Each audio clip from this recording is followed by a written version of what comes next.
Son las 7 en punto de la mañana, las 6 en las Islas Canarias. Muy buenos días, reciban un cordial saludo de Rosana Laviada en nombre de todo el equipo que hace posible Es la Mañana de Federico en Es Radio en este martes ya 27 de julio, donde de nuevo las lluvias van a hacer acto de presencia, eso sí, de forma aislada, sobre todo en el Cantábrico. Además, allí los cielos van a estar encapotados prácticamente durante toda la jornada de hoy. En el resto del país, los cielos poco nubosos o despejados, se van recuperando poco a poco las temperaturas después de una jornada la de ayer marcada por las lluvias en algunos lugares, sobre todo en el Mediterráneo, intensas. En Madrid, en el centro peninsular, a esta hora los termómetros marcan 20 grados y hoy la máxima será de 33, así que ya les digo que el calor comienza de nuevo a hacer acto de presencia en el centro de la península, aunque hoy las máximas de las máximas de nuevo las marcarán Córdoba y Sevilla con 1 grado más que ayer, 37 grados, que ya les digo yo que en Córdoba y en Sevilla 37 grados a 27 de julio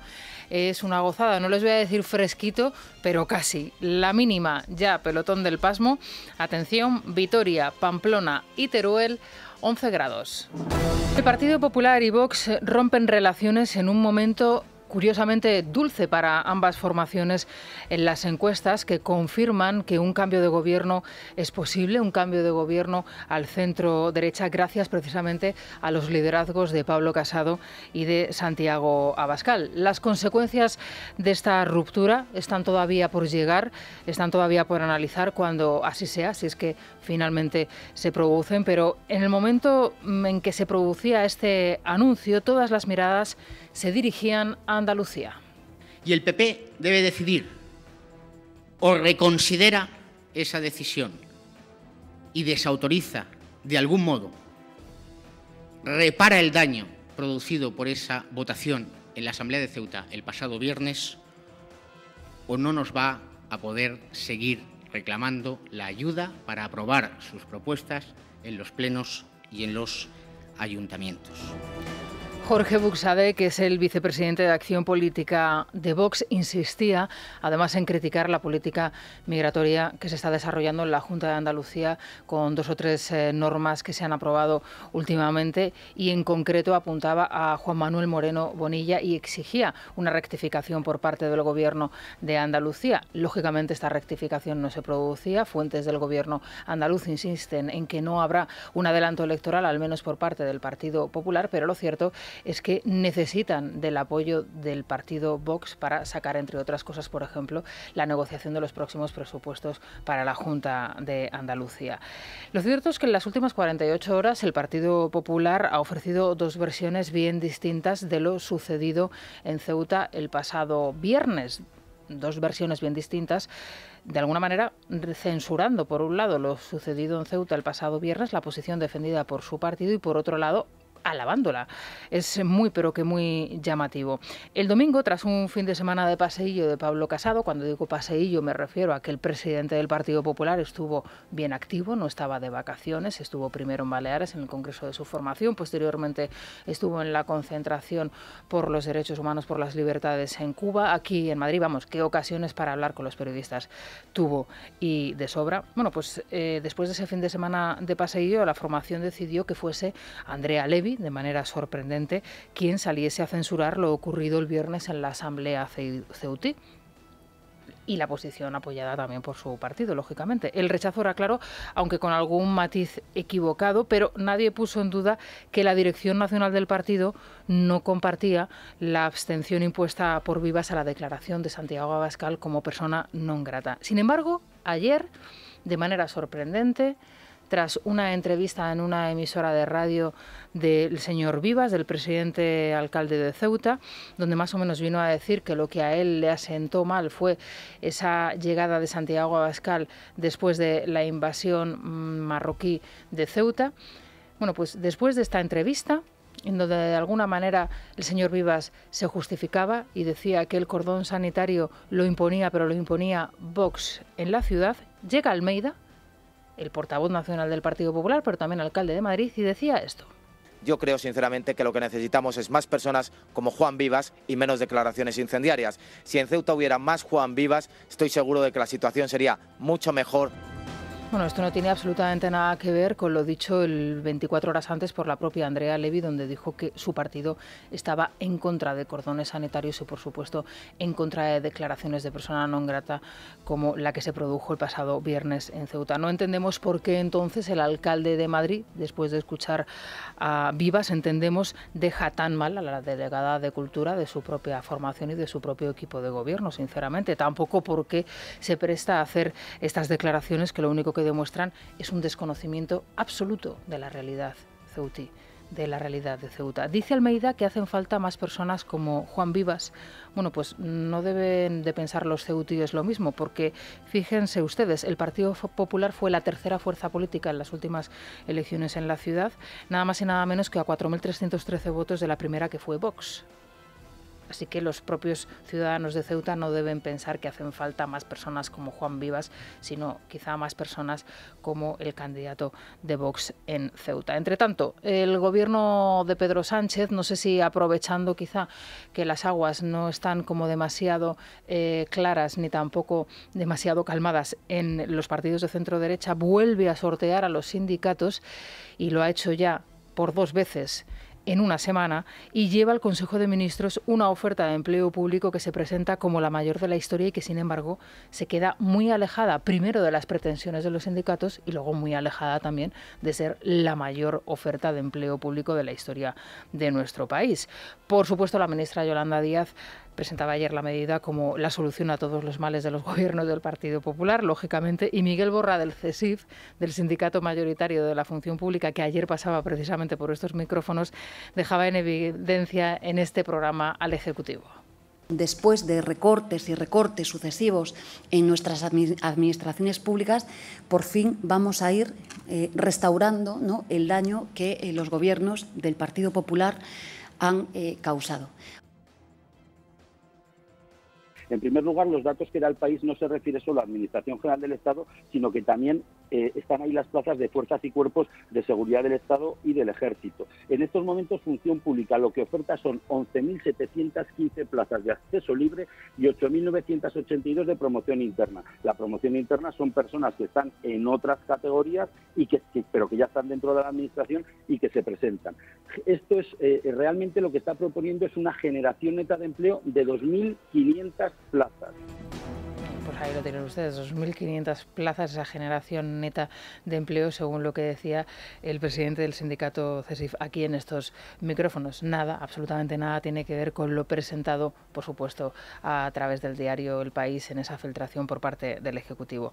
Bueno, hoy va a ser un día importante para el Gobierno porque lleva nada más y nada menos que al Consejo de Ministros el techo de gasto a partir del cual se tiene que empezar a negociar los presupuestos generales y además, bueno, marcados lógicamente y como es lógico y normal por esos fondos europeos que estamos esperando. Es una de las 3 citas con las que Sánchez va a poner fin a ese curso político tan intenso de esta temporada, digamos, antes del verano. Acabaremos con esa conferencia de presidentes y antes tendremos esa declaración especial del presidente del Gobierno en donde hará balance y, lógicamente, pues tendremos que estar muy atentos porque seguro que el presidente del Gobierno anuncia o dice algo que tendremos que comentarles. Y bueno, eso será más adelante. De momento, hoy nos quedamos en el Consejo de Ministros. Son las 7:09 de la mañana, las 6:09 en las Islas Canarias. Vamos a resumirles todas estas informaciones con Rubén Fernández y Daniel Muñoz. Buenos días. ¿Qué tal, Rosana? Buenos días. De cara a esa conferencia de presidentes del próximo viernes, Madrid encendió la mecha, pero a medida que se acerca esta cita, cada vez son más las regiones que reprochan al presidente del Gobierno que no haya trasladado un orden del día. Varones regionales de todo signo político consideran inaceptable tener que improvisar sus intervenciones a partir de los asuntos que Pedro Sánchez decida poner sobre la mesa ese mismo día. Isabel Díaz Ayuso ya ha advertido que, si se repite este modus operandi, no acudirá a sucesivas conferencias, no estará en esta per Aragonés, y está en el aire la presencia del vasco Iñigo Urkullu, que en los últimos días ha manifestado su enfado con Sánchez por varios asuntos. Escuchamos a Alberto Núñez Feijóo, a Emiliano García Paje, a Guillermo Fernández Vara y a la vicelendakari Idoia Mendia. Acredita uno de los grandes fallos de esta gestión de la pandemia por parte del Gobierno central. Empecinarse en no hacer nada y empecinarse en recurrir a los que hacemos es un error que el Tribunal Constitucional ha venido a subsanar. Se trata de intentar, dentro de la jauría parlamentaria y política que hay en España, intentar sacar lo que tenemos en común, proyectos que son de interés nacional y que nos corresponde gestionar a las autonomías, pero bajo la coordinación del Estado, no otra cosa. Tampoco podemos decir nada ninguno que sea igual al de la comunidad de al lado. No vaya a ser que alguien piense que somos gente normal. Y este es uno de los problemas que tiene la política española en estos momentos. Espero que el Lehendakari acuda a esa conferencia de presidentes convocada para el próximo viernes, porque entiendo que acudiendo a esa conferencia de presidentes es como mejor se pueden defender los intereses de los vascos y las vascas. Bueno, pues esto es lo que nos espera a partir del próximo día, cuando se celebre esta conferencia de presidentes, de la que probablemente no salga absolutamente nada en claro, como ha sucedido en anteriores ocasiones. Y ya ven ustedes la predisposición de algunos presidentes autonómicos, lógicamente, y no les voy a quitar desde luego razón, porque las reuniones que se han producido a lo largo del último año y medio han sido realmente, bueno, pues desastrosas y una pérdida de tiempo para muchos de ellos. En fin, hay un anuncio con el que nos despedimos la semana pasada, en concreto el anuncio que hacía la ministra Carolina Darias, con el que pretendía poner el colofón a una temporada radiofónica, hablando directamente de la necesidad de la tercera dosis de la vacuna.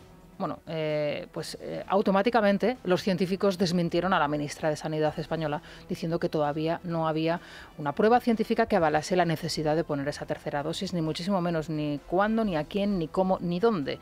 Bueno, luego posteriormente incluso representantes del propio Departamento de Sanidad en nuestro país han desmentido las declaraciones que libremente y sin ningún tipo de aval científico dijo la ministra de Sanidad en una emisora de radio. Vamos a escuchar.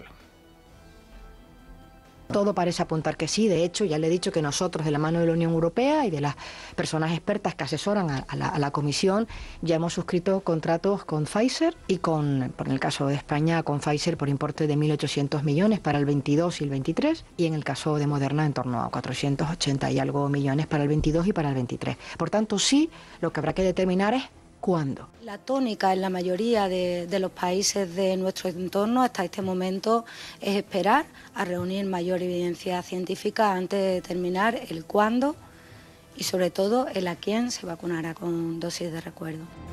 Bueno, pues ahí lo tienen ustedes. El viernes la ministra Darias se despachaba a gusto, sin ningún tipo de documento científico que así lo avale, y hablaba directamente de esa tercera dosis de la vacuna, y ayer su propio departamento tenía que corregir a la ministra, y aquí este tipo de cuestiones y este tipo de contradicciones pasan totalmente inadvertidas.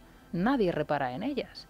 Es que la ministra el pasado viernes habló directamente de esa tercera dosis y anunció incluso los contratos que ya se han firmado con las farmacéuticas para dispensar la misma, cuando los científicos de Pfizer, de Moderna, han dicho que todavía no existe ese aval científico que demuestre que se tiene que poner esa tercera dosis, y sobre todo cuándo, en qué momento, a quién y por qué orden. Pero bueno, en manos de estas personas estamos. Habrá que debatir además de si es obligatoria esa tercera dosis, bueno, si se debe hacer obligatoria la vacuna. Y si no se tiene que hacer obligatoria la vacuna, si de alguna manera se podría hacer ver a la gente que quizá para estar en determinados lugares tienen que estar vacunados, como por ejemplo está sucediendo en Francia o en Italia o en el Reino Unido. ¿Que usted quiere entrar en un restaurante, en el interior de un restaurante? Pues se le va a exigir una cartilla de vacunación completa. Bueno, es una manera de obligar a la población a que se vacune sin tener que obligarla directamente. Si usted quiere pasar o disfrutar de determinados ambientes cerrados, la mayoría de ellos, teatros, cines y demás, pues tendrá que vacunarse. Esta medida, que lógicamente es muy polémica y que en Francia ya está llevando a la gente a las calles a manifestarse en su contra, pues cuenta también con bastantes adeptos en nuestro país, aunque eso sí, el Ministerio no lo aborda directamente. En España, según los datos facilitados por Sanidad, la edad media de las hospitalizaciones en planta se sitúa en torno a los 45 años. Si atendemos al ingreso en UCI, la media es de 50 años, aunque el Ministerio sigue sin especificar ese dato. Por el perfil se deduce que en gran parte son personas que o bien no se han vacunado o no han completado su pauta. Para lograr el 100% de la población vacunada, países como Francia o Italia exigen el pasaporte de vacunación para acceder a locales interiores. Aquí en España los mensajes también van en esa dirección: lograr una inmunización completa a través de la persuasión. Silvia Calzón, Ángel Víctor Torres, presidente de Canarias, y Enrique López, consejero de Interior de Madrid. Los grupos que se vacunaron primero que tienen una mayor protección, tienen un menor reflejo en hospitalizaciones, pese a que por el curso natural de la enfermedad serían aquellos que tendrían cuadro más grave y que por tanto ingresarían más. No podemos pagar la mayoría que se quiere vacunar la inconsciencia de quienes, apelando a su libertad individual, no lo quiere hacer. Mucha gente ha fallecido como consecuencia de no haber sido vacunada en su momento. Aunque a nivel nacional no se ha decretado el uso del pasaporte de vacunación para acceder a determinados sitios, algunas autonomías ya lo han implementado. Es el caso de los municipios con más riesgo, de Galicia o Canarias, aunque de momento solo en Tenerife. La mayor parte de los grupos políticos no se han opuesto, a excepción de Vox, que lo recurrirá por considerarlo discriminatorio. Jorge Buxadé es su portavoz nacional. Nosotros rechazamos y no vamos a aceptar en ningún caso, en ningún lugar de territorios de España, que se utilice el certificado de vacunación para discriminar. Bueno, la realidad es que esto ya está sucediendo y, como les digo, es una cuestión nacional en países de nuestro entorno, como por ejemplo Francia e Italia. ¿Por qué no abordar esta cuestión? ¿Por qué no analizarla con los expertos? ¿Por qué no publicar los datos? ¿Cuánta gente que está entrando en los hospitales está vacunada y cuánta gente no lo está? Y de esa gente que está vacunada, que no está vacunada, ¿qué edad tienen? Si la media, nos están diciendo, de ingreso hospitalario son 45, en UCI 50 años, se supone que es un grupo de población que ya debería estar vacunado. Bueno, al menos abordemos este debate como personas adultas y expongamos los pros y los contras, ¿no? Tengamos la libertad de poder abordarlo y debatirlo. No, el Gobierno directamente lo ignora y luego vendrá impuesto. O nos lo impondrán por detrás o por delante, no se sabe muy bien, pero ¿por qué no se abordan estas cuestiones? Y sobre todo, ¿por qué no se dan los datos? Los datos que queremos conocer. Ya no nos interesa la gente que se contagia, nos interesa la gente que entra en los hospitales, la gente que entra en una UCI, la edad que tienen y si están o no vacunados. Eso es lo que queremos saber para nosotros poder hacer bien nuestro trabajo y poder transmitirles a ustedes tranquilidad o no, o al contrario, decirles, ojo, que esto se nos está yendo otra vez de las manos. Pero necesitamos datos para poder informar de manera correcta y poder transmitirles esa información a todos ustedes. Bien, esta semana concluye el plazo para que Plus Ultra justifique ante el juez el rescate concedido por el Gobierno. Veremos a ver qué es lo que hace la aerolínea, porque en principio no era muy partidaria de entregar esa justificación de alguna manera que el juzgado le está exigiendo, una justificación en donde se explique que lógicamente ese rescate, ese segundo pago de los 34 millones va a ir lógicamente destinado a los proveedores. Bueno, pronto podríamos ver desfilar por el juzgado a testigos vinculados con esta cuestión. La magistrada que instruye la causa, Esperanza Collazos, está a la espera de examinar el informe de los peritos para citar en calidad de testigos a varios cargos de la SEPI que examinaron la documentación enviada a la aerolínea chavista para acceder a ese rescate por valor de 53 millones de euros. Entre tanto, el Tribunal de Cuentas desestima el recurso de Ciudadanos y archiva la investigación sobre esta ayuda del Gobierno en un auto elaborado por Felipe García Ortiz, consejero a propuesta del PSOE. Miguel Ángel Pérez, buenos días. Buenos días. El Tribunal de Cuentas ha archivado la investigación iniciada el pasado mes de junio tras una denuncia presentada por Ciudadanos por el rescate millonario de la aerolínea Plus Ultra de 53 millones de euros por parte del Fondo de la Sociedad Estatal de Participaciones Industriales, SEPI. El Tribunal de Cuentas descarta la tesis de la formación naranja sobre un presunto menoscabo de fondos públicos. Por su parte, Ciudadanos ha anunciado que presentará un recurso contra esta decisión. Recordamos que la semana pasada la titular del Juzgado de Instrucción número 15 de Madrid, Esperanza Collazos, ordenó suspender la entrega Plus Ultra de los 34 millones de euros que forman parte del rescate a la aerolínea y que se debían desembolsar este 28 de julio. Bien, y por último nos tenemos que situar en Cataluña. Anteriormente les comentábamos que Pere Aragonés, lógicamente, como viene siendo habitual, va a ser uno de los presidentes autonómicos que no esté en esa conferencia de presidentes. Él se reserva ese encuentro exclusivo el próximo lunes con la Administración Central y a partir de ahí se supone que se tienen que establecer unas bases para la futura mesa de diálogo con los independentistas que se reunirá a partir del próximo mes de septiembre. Pero ojo, porque ya hay varios grupos, bueno, varios grupos no, Junts per Cat, Juntos por Cataluña, con Puigdemont a la cabeza, que trata de dinamitar lo que va a suceder el próximo lunes. Sí, Junts per Cat trata de torpedear esa mesa de negociación que se va a retomar en septiembre y que tendrá también como preámbulo la cita del próximo lunes. Considera los acólitos de Puigdemont que la fase de diálogo ya ha concluido y en consecuencia solo queda aplicar el mandato del 1 de octubre. En Esquerra desconfían de Sánchez, pero no están dispuestos a desperdiciar el foco que les ofrece esa mesa de negociación. Escuchamos a la portavoz de Esquerra, Marta Vilalta. Aunque haya quien quiera criticarla o también menospreciarla, es una mesa de negociación donde queremos ir con toda la ambición posible para representar los grandes consensos de país, más del 80% de ciudadanía en Cataluña que defiende poder votar, referéndum, autodeterminación y por otro lado que defiende el fin de la represión y por lo tanto una amnistía.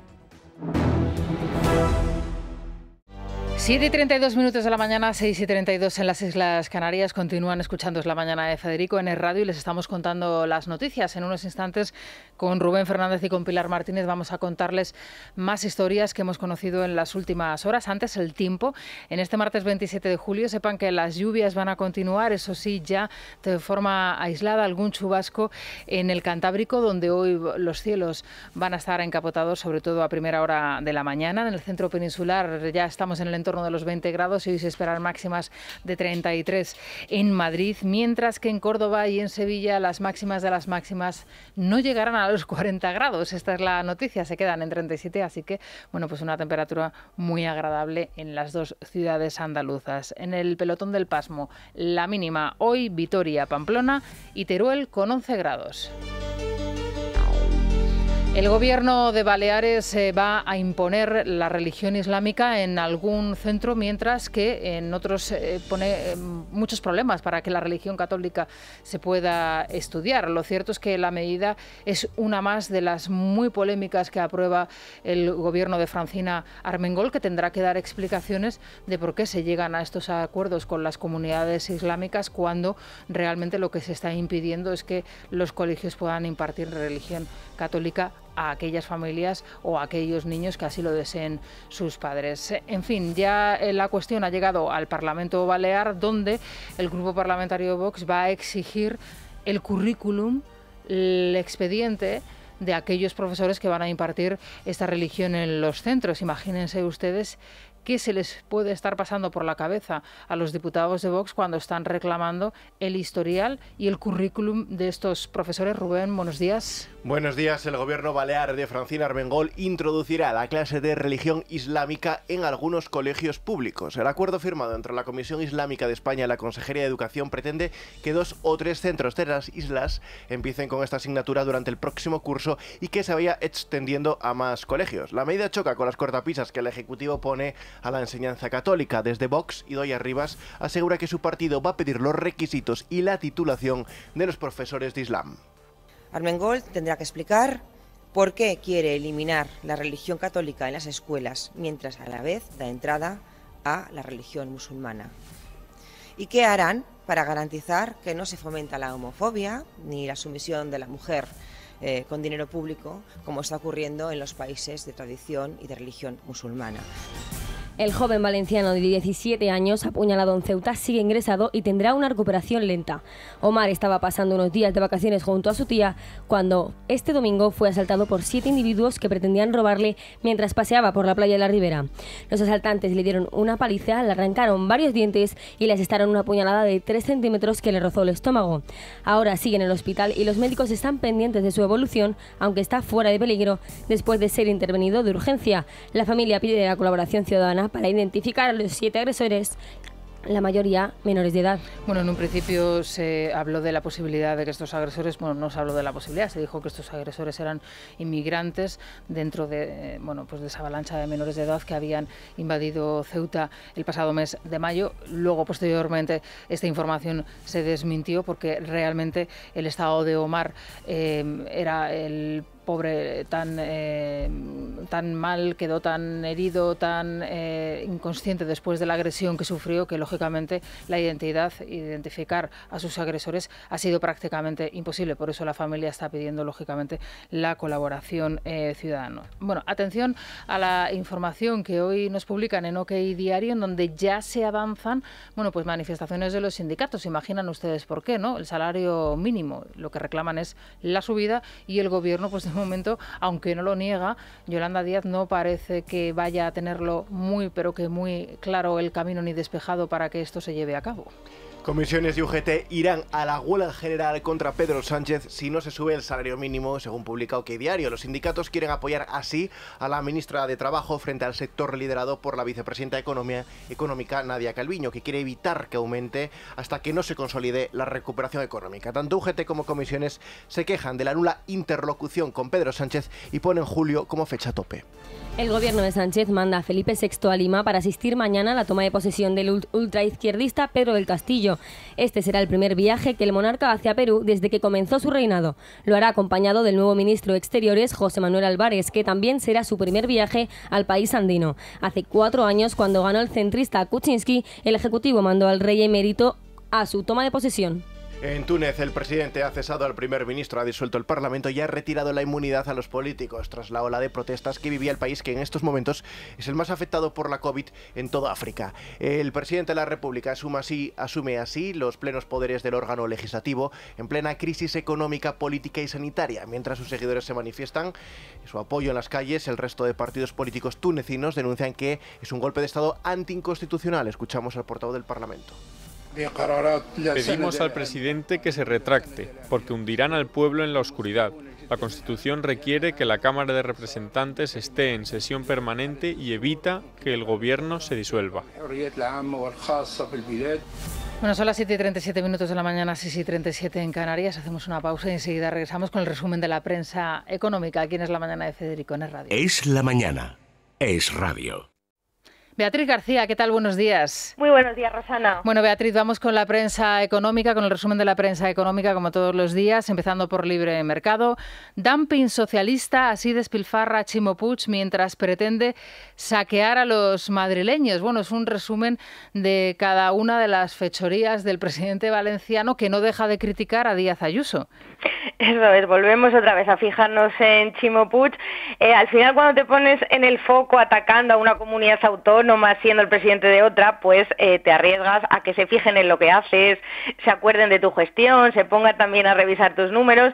Y bueno, pues el Libre Mercado, Diego Sánchez de la Cruz, ha empezado a plantearse por qué Chimo Puig tiene tantas ganas de meterle mano al bolsillo de los madrileños por algo. Igual porque no sabe gestionar sus cuentas en Valencia y no sabe de dónde sacar el dinero. Y claro, no hay que olvidar que la Comunidad Valenciana tiene una deuda del 49,4% del PIB, la mayor de España y muy lejos del 16,5% de Madrid, nada que ver. Luego te planteas en qué se lo gasta, pues por ejemplo, en un hospital que ha salido por los aires hace relativamente poco tiempo, en revertir la gestión privada del hospital de Alcira también, que bueno, pues este hospital ha vuelto a manos públicas a la gestión de Chimo Puig y le está saliendo muy caro a los valencianos. Desde que lo gestiona Puig ha subido un 53% los gastos de personal, ha disparado un 39,4% el gasto en material sanitario, pero aún así las listas de espera han subido de 57 días, que ya estaba bien, a 78 días. Pues ese es el modelo de Puig: disparar la plantilla de empleados públicos, inflar el gasto presupuestario y ofrecer una atención pues cada vez más mediocre, normal, que necesite o que quiera hacer caja a costa de Madrid. Hoy, por cierto, que el presidente del Partido Popular Valenciano, el flamante nuevo presidente del PP Valenciano, Carlos Manzón, escribe una tribuna en el diario El Mundo donde habla precisamente de la fiscalidad en la Comunidad Valenciana, la de verdad, dice, y la pone lógicamente en comparación con la de Madrid, y pone un ejemplo que yo creo que es bastante ilustrativo. Dice: un contribuyente soltero que obtiene 16.000 euros exclusivamente en rentas del trabajo, menor de 65 65 años, sin discapacidad, ni hijos, sin ningún derecho a una deducción. En Madrid paga 864 euros y en la Comunidad Valenciana 911, es decir, un 5,5% más. Vamos, que quién es el que beneficia o quién es el que hace políticas a favor de las rentas más bajas y de los desfavorecidos, ¿no? Claro, cuando hablan de paraíso fiscal en Madrid para los ricos y de refugio de los ricos, se les olvida que Madrid es la comunidad autónoma que menos grava a las rentas más bajas, que menos grava a esos pobres que la izquierda presume de proteger y demás. Y bueno, y en Valencia también tienen otro dato que es escandaloso, porque es que es la comunidad autónoma que más grava a las rentas altas, aún así no consiguen recaudar nada, y solo en IRPF Valencia se queda con el 54% de los ingresos de esos valencianos que tienen más poder adquisitivo, o sea, que dan ganas de irse a Valencia a vivir para que te confisquen directamente tu salario. Bueno, pues ahí está ese artículo que le proponemos hoy a los oyentes en Libre Mercado, por supuesto, toda la información sobre ese dumping socialista y la política de Chimo Puig al frente de la Generalidad de Valencia. Bueno, en 5 días los economistas temen que una subida del salario mínimo lastre aún más al sector servicios. Fíjate, Beatriz, que acabamos de dar la noticia que publica hoy OK Diario de esa amenaza por parte de los sindicatos mayoritarios, comisiones obreras y UGT, de una huelga general si no se sube ese salario mínimo. Pues es otro de los golpes que le esperan al sector servicios, un sector que ha sido el más perjudicado por la crisis del coronavirus debido a todas las restricciones tremendas y en muchos casos injustas a las que se han enfrentado los bares, restaurantes y demás. La hostelería y también el comercio está por casi 300.000 empleos menos por detrás del nivel de junio de 2019. Sí que es cierto que el salario mínimo afecta especialmente al sector, porque hay muchos trabajos poco cualificados que cobran el salario mínimo. O sea, precisamente los menos cualificados o jóvenes que no tienen experiencia y entran en el sector hostelero, pues son los primeros que perderían sus puestos de trabajo si obligan al empresario a pagarles más dinero, porque quizá contraten a otras personas con más experiencia por ese sueldo. Y bueno, también hay un punto, no lo comenta 5 días, pero hay un punto que está en la mesa de negociación de la reforma fiscal de los expertos de Montero, que es la revisión del IVA, y una de las partes que se está planteando es la revisión del IVA de la hostelería, porque se considera que son los más ricos los que se benefician de que el IVA esté bajo de los bares. O sea que ojo con el salario mínimo, ojo con la revisión del IVA también, Rosana. Rápidamente, Beatriz, ¿algún titular más que quieras destacar hoy de la prensa? Pues mira, tenemos en El Economista la fusión de Unicaja y Liberbank, que van a crear el quinto banco español desde este viernes, y desde el lunes empieza ya a cotizar este banco. Y bueno, en expansión, Díaz niega que quiera acabar con las subcontratas. La ministra de Trabajo respondió ayer a la entrevista del presidente de CEPIME, que comentábamos también ayer en expansión. Dice Yolanda Díaz que ella no quiere acabar con las subcontratas, que lo que quiere es acabar con la temporalidad, que es otra cosa, y que que sí, a ver si es que la patronal no se ha leído su propuesta o está despistada. Pues lo cierto es que Yolanda Díaz lleva criticando el modelo de subcontratas desde que es ministra. Si no quiere prohibirlo, que quizá sea demasiado, lo que quiere es que sea diferente, y como ahora, pues cuanto menos supone poner trabas a este modelo de contratación. Y bueno, una regulación extremadamente rígida puede perjudicar a las pymes. O sea que si se desdice la ministra, a ver si lo lleva a cabo y finalmente da un paso para atrás en este sentido, que yo la verdad que tengo mis dudas. Bueno, pues estaremos muy pendientes, por supuesto, y nada, ya vemos que lógicamente sigue habiendo titulares y muchos interesantes en la prensa económica. Aquí el flujo de información no para, Beatriz. No para, no se van de vacaciones, parece ser. A nosotros nos viene estupendamente decirlo. Bueno, Bea, te escuchamos a partir de las 9 con la apertura de la bolsa. Gracias, Rosana. Ahora se van a quedar los oyentes con las noticias más cercanas, las de su comunidad, y a las 8 en punto regresamos con más noticias y ya con nuestra tertulia hoy con Eduardo Inda, Alejandro Vara y Francisco Rosell. A partir de las 9:20 vamos a hablar con Jorge Buxadé, el portavoz de Vox. Vamos a hablar lógicamente de todo lo acaecido este fin de semana en Ceuta, la reacción del Partido Popular, que no ha sido desde luego del agrado del partido de Abascal, y la reacción del partido de Abascal rompiendo relaciones con el Partido Popular. Veremos a ver qué consecuencias tiene esa ruptura de relaciones. A partir de las 9:20 nos lo cuenta Jorge Buxadé. Es Radio. Libertad Digital Televisión sigue creciendo. Ya puedes vernos en nuestras nuevas demarcaciones de Alcobendas, Alcalá de Henares, Fuenlabrada y Collado Villalba. Y por supuesto, en Madrid. Si aún no nos ve, resintonice su televisor y podrá disfrutar de todo nuestro contenido. Programas exclusivos, tertulias, cine, ocio. No lo dude. Empiece a disfrutar de una televisión diferente.